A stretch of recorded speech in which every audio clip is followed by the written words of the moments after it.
أعوذ بالله من الشيطان الرجيم.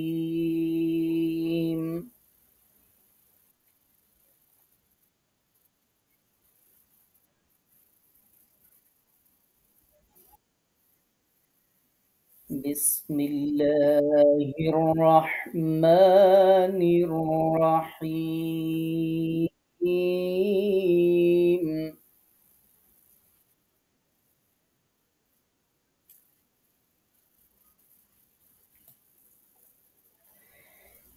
تكاد تميز من الغيظ.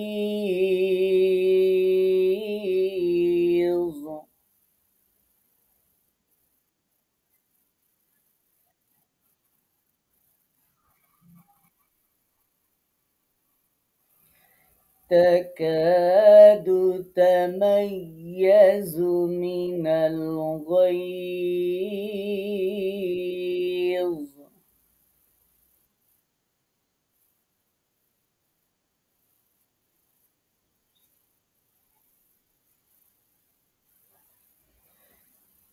كلما ألقي فيها فوج سألهم.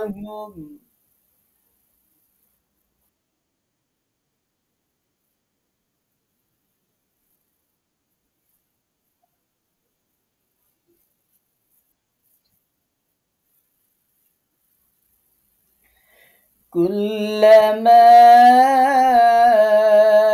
ألقي فيها فوج سألهم.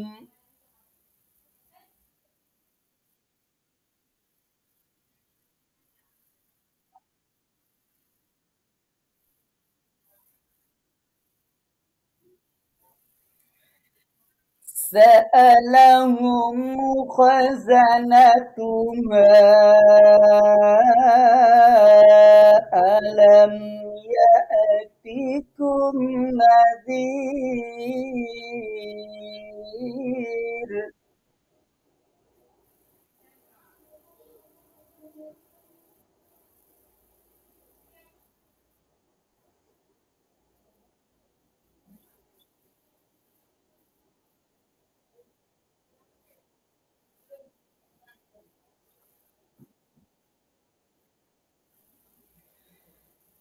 سألهم خزنتها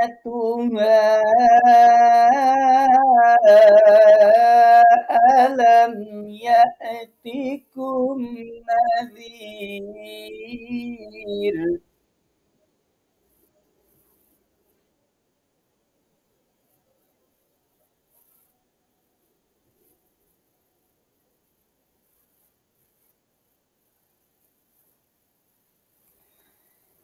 تكاد تميز من الغيظ.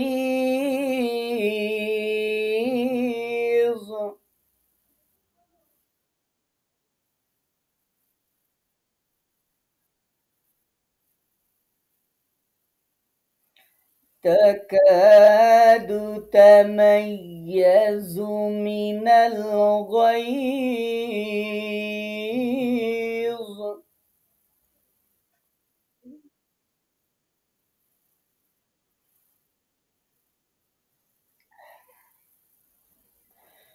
كلما ألقي فيها فوج سألهم.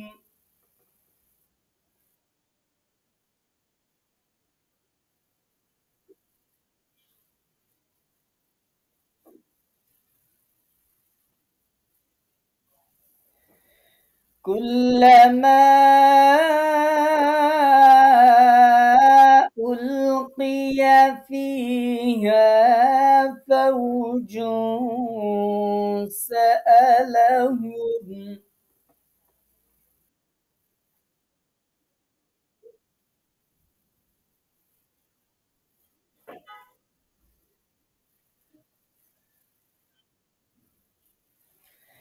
سألهم خزنتها ألم يأتكم نذير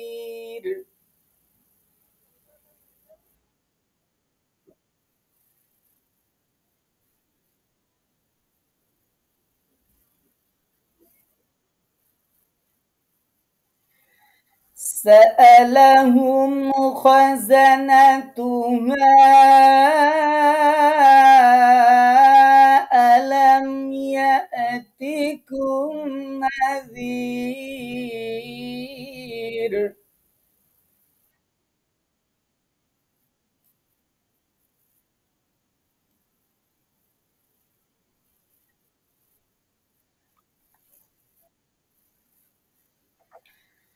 قالوا بلى قد جاءنا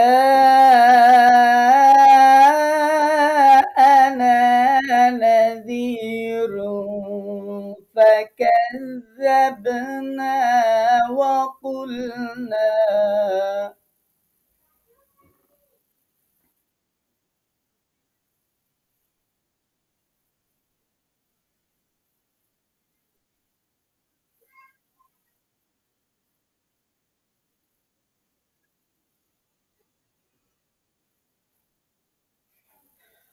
قالوا بلى وقد جاءنا نذير فكذبنا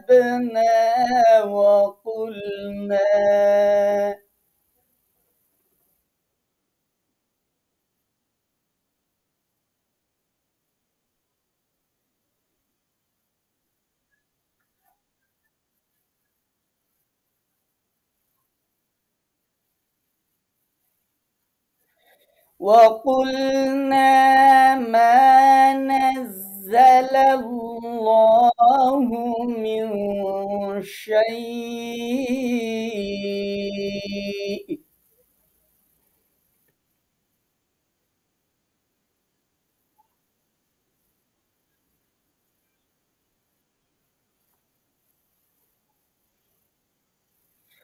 وقلنا ما نزل الله من شيء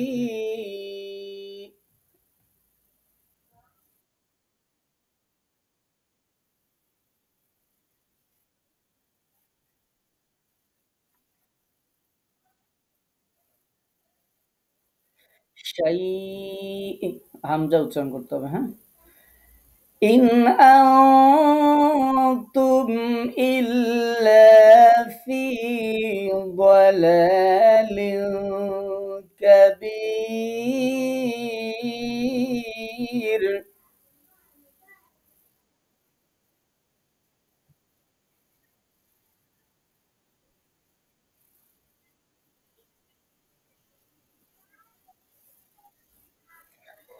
إن أنتم إلا في ضلال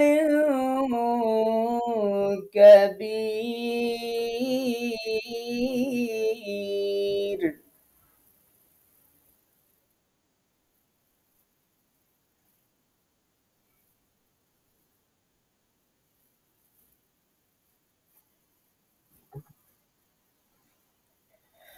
قالوا بلى قد جاءنا نذير فكذبنا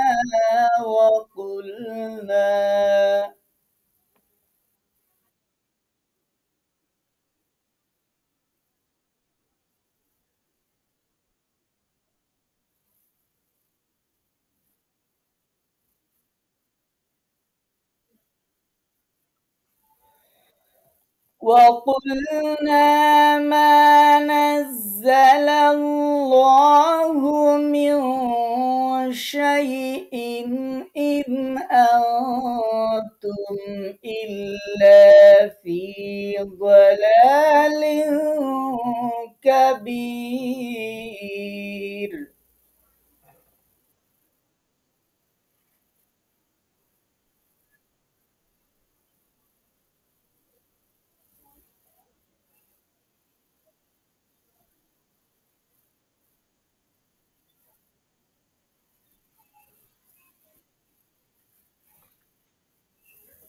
قالوا بلى قد جاءنا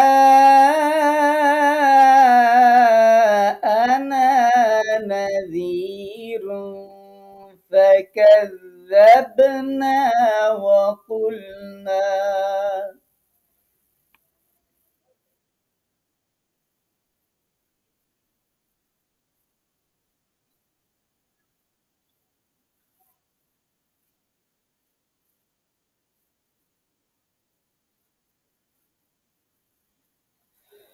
وقلنا ما نزل الله من شيء إن أنتم إلا في ضلال كبير.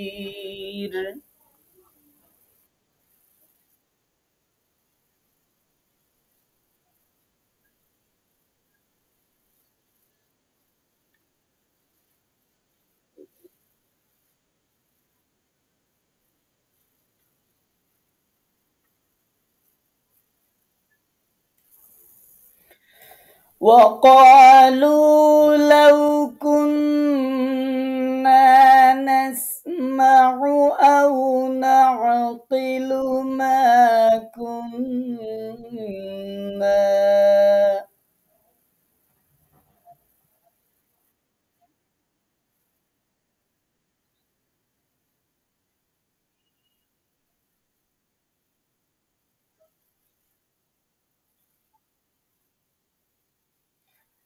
وقالوا لو كنا نسمع أو نعقل ما كنا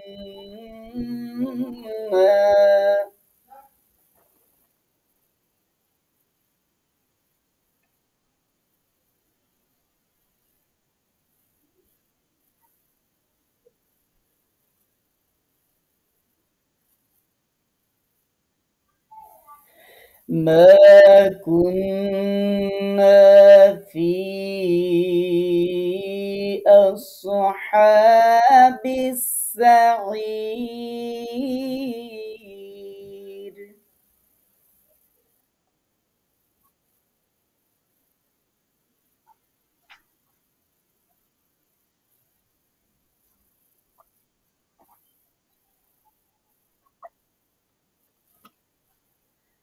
ما كنا في أصحاب السعير.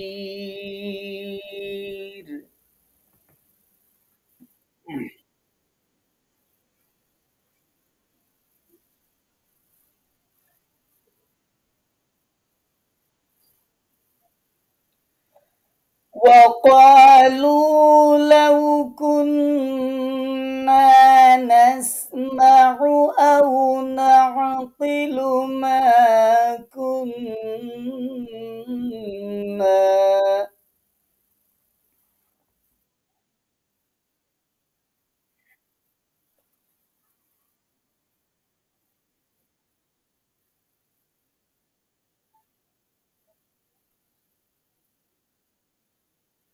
ما كنا في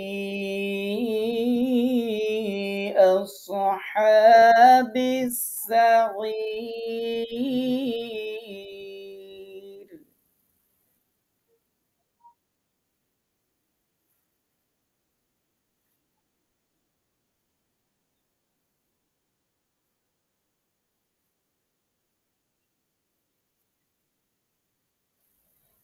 وقالوا لو كنا نسمع أو نعقل ما كنا في أصحاب السعير.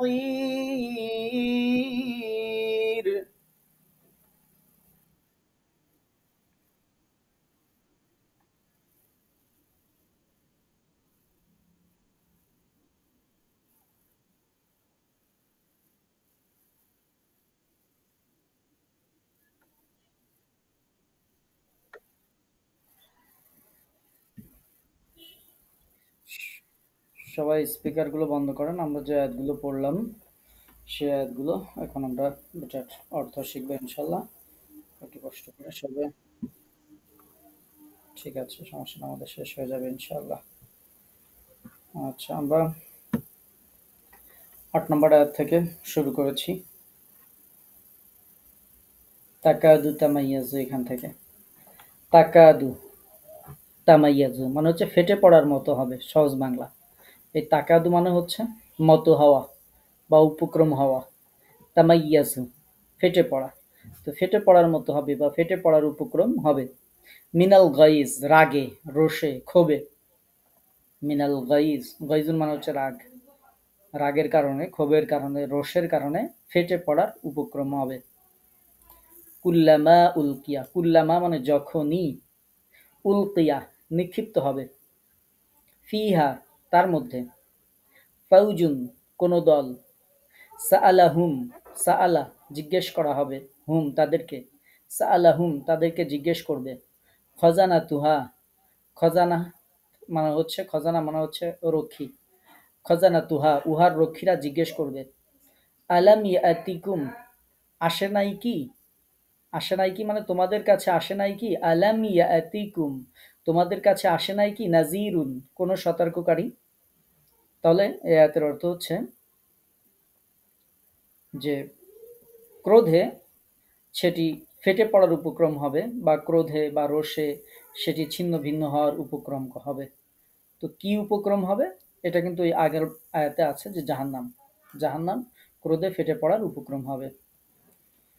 যখনই তাতে কোনো দলকে নিক্ষেপ করা হবে, তখন তার প্রহরীরা তাদেরকে জিজ্ঞেস করবে, তোমাদের নিকট কি কোনো সতর্ককারী আসে নাই, বা তোমাদের কি নিকট কি কোনো সতর্ককারী এসেছিল না, এটি জিজ্ঞেস করবে। এরপরে 9 নম্বর আয়াত, কলু তারা বলবে। এই তারা কারা, তারা হচ্ছে জাহান্নামের যে অধিবাসীরা, সেই জাহান্নামের যে দল যাদের কথা শুনলাম, কলু তারা বলবে, বালা হ্যাঁ, হ্যাঁ মানে হ্যাঁ এসেছিল, কদ যা আনা, কদ মানে অবশ্যই, যা আনা আমাদের কাছে এসেছিল, হ্যাঁ অবশ্যই আমাদের কাছে এসেছিল, নাজির সতর্ককারী। ফাকাজ্জাবনা, ফা মানে অতঃপর, কাজ্জাবনা আমরা মিথ্যা প্রতিপন্ন করেছিলাম, আমরা অস্বীকার করেছিলাম। তো কাজ্জাবা মানে মিথ্যা বলা, সেহেতু আমরা সরাসরি অর্থ করবো আমরা মিথ্যা প্রতিপন্ন করেছিলাম, মিথ্যা আরোপ করেছিলাম। ওয়া কুলনা, ওয়া এবং কুলনা আমরা বলেছিলাম, মা নাজ্জালাল্লাহ আল্লাহ কিছুই নাজিল করেননি, মা নাজ্জালাল্লাহ আল্লাহ কিছুই নাজিল করেননি, মিন শাইইন এই মিন শাইইন মানে হচ্ছে কোনো কিছু, মা নাজ্জালাল্লাহ আল্লাহ নাজিল করেননি, মিন শাইইন কোনো কিছু, ইন আনতুম ইন আনতুম ইল্লা ফি, ইল আনতুম তোমরা নও, ইল্লা ছাড়া, ফি দলালিন দলাল মানে পথভ্রষ্ট, কাবীর বড় পথভ্রষ্ট ছাড়া তোমরা আর কিছুই নও, তার মানে তোমরা বড় পথভ্রষ্ট, বা কি বলা যায়, বড় গুমরাহির মধ্যে আছো, বড় পথভ্রষ্টতার মধ্যে আছো।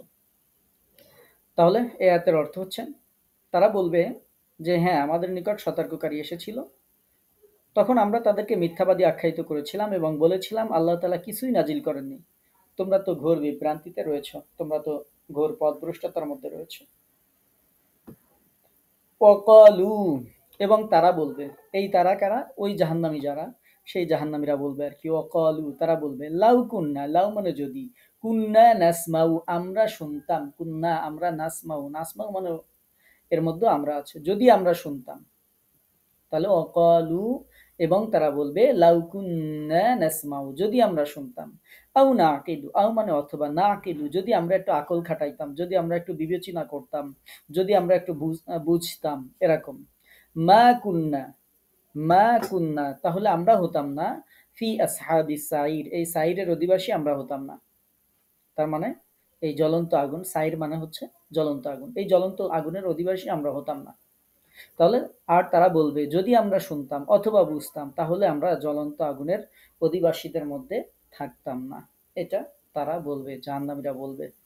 আল্লাহ তাআলা আমাদেরকে তাদের থেকে হেফাজত করুন, আমরা পড়ছি আমিন।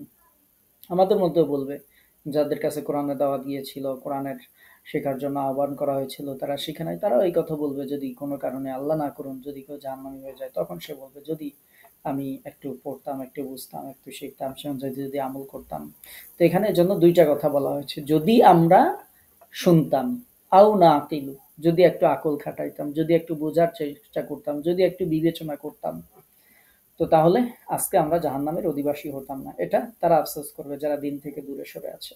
তো আল্লাহ পাক রব্বুল আলামিন আমাদেরকে দয়া করে যেন তাদের মধ্যে অন্তর্ভুক্ত না করেন, এজন্য আল্লাহর কাছে সাহায্য কামনা করছি। আমরা পড়ছি আমিন। আজকে আমরা কোনো প্রশ্ন উত্তর নিচ্ছি না, যেহেতু এখনই তাসবিদের ক্লাস শুরু হবে ইনশাআল্লাহ।